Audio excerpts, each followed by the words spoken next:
Carefully remove the packaging materials. With the panel standing upright, remove and discard the 3 metal shipping clips. 2 are located under the bottom of the top sash on the outside of the panel.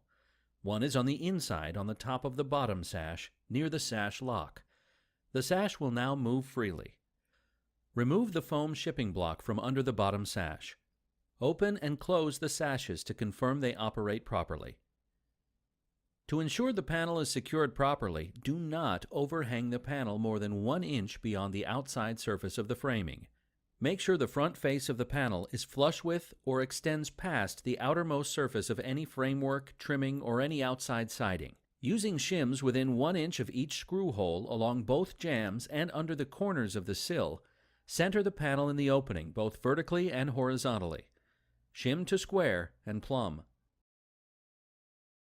Install the provided screws in the pre-punched holes in the sides of the jambs of the top half of the panel.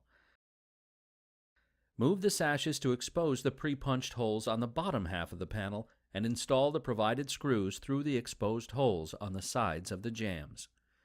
To avoid bowing, do not over-tighten the screws. From the exterior, create a continuous air seal by filling the gap between the framing and the panel with backer rod and sealant. If desired, repeat on the interior using low-expansion polyurethane foam or backer rod and sealant.